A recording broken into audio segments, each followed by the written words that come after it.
So this is another week of a very simple, quick project. I had two smaller pieces to finish up the year, which worked out nicely because usually around the holidays, people are on YouTube watching videos anyway. Something like this, very small materials list. You don't have to use a ton of tools to make it, even though I'm using what I have in my shop. You could easily make this without some of the bigger tools. And I could make something like this in about an hour. Obviously, stain and clear coat's going to add to that, but like I said, super simple afternoon project. So this essentially is just a maple towel rack. It's a very minimalist style. They didn't want visible hardware or visible brackets. So we came up with a keyhole fastener to hold this to the wall, which is kind of an underrated, understated hardware. If you use it properly, it's pretty strong, and as you'll see, it will hide the mount. So pretty simple, just roughing out the stock. The two brackets that come off the wall, which will have the keyhole fasteners on them, are just 3 inches by 2 inches. So I bought a piece of maple from Lowe's, so it's already planed and ready to go. Don't have to joint it or anything like that. And I just cut it down on the table saw. And then the radial arm saw.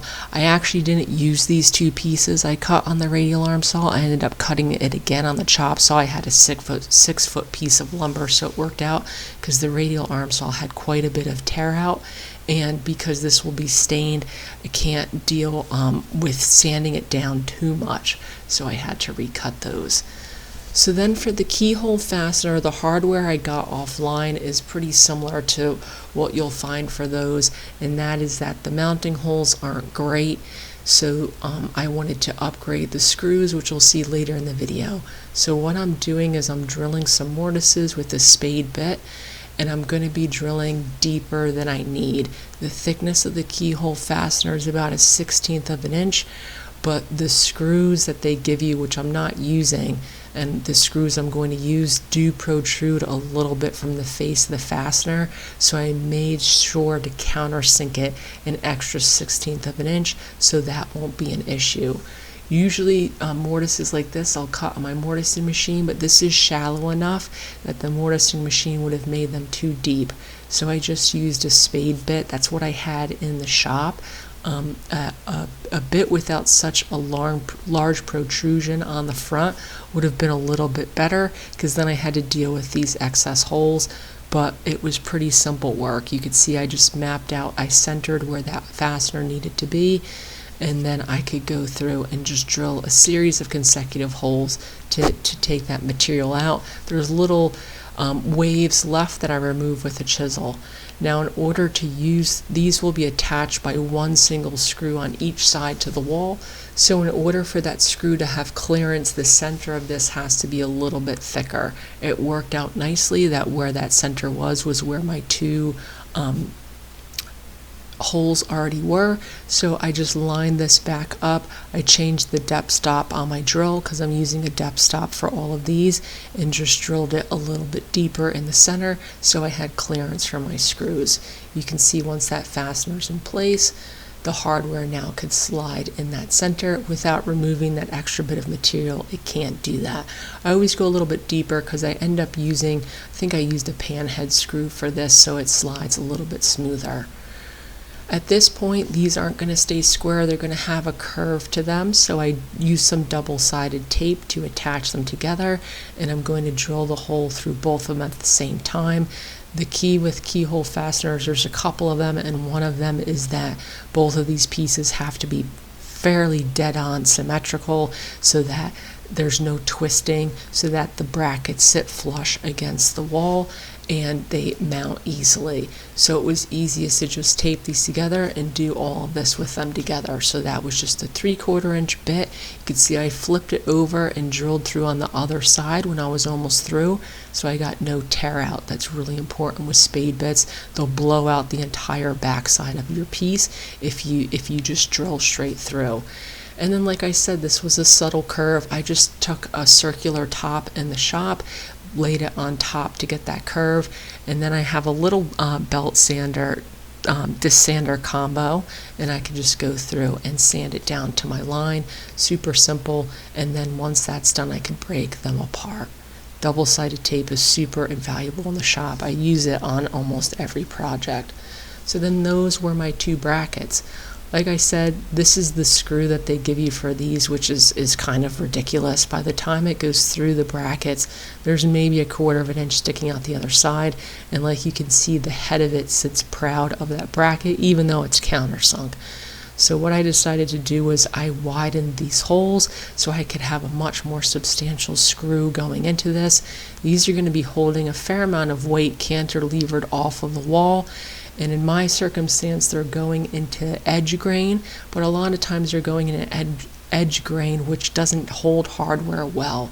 So I wanted to make sure I got the tip of that screw going in quite a bit.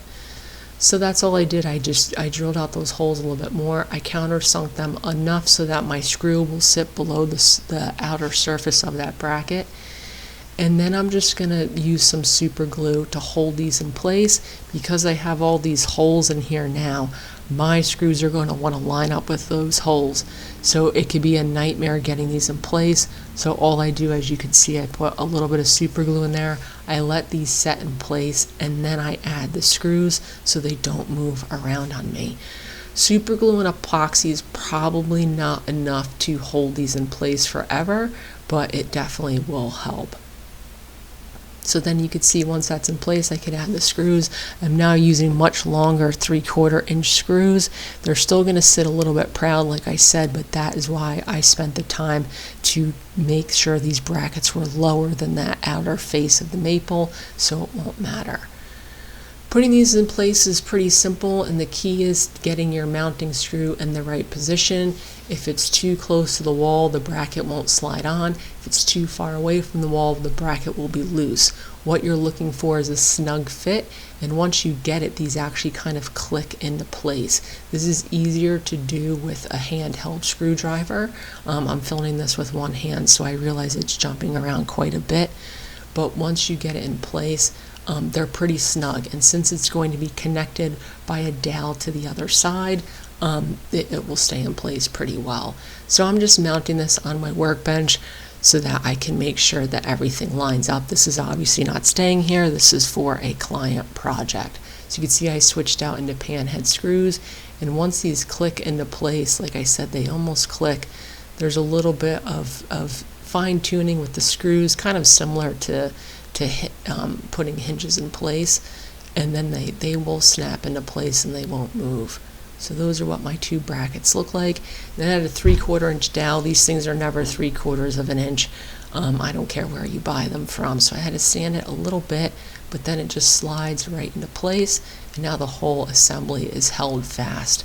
Like I said, it was important to the client that there was no gaps between the wall and the brackets, which there isn't, and then they wanted this stained dark walnut. I'm going to have to play around with this. I didn't have any pre-stain, so the difference between the edge grain and the end grain is quite substantial, which is always an issue with these things. Staining maple's not my favorite. It's always kind of a pain because even when you use the pre-stain, it can be a little blotchy. But that is basically what that looks like. I was pretty happy with this turned out. Like I said, very simple project, easy to make, simple afternoon piece.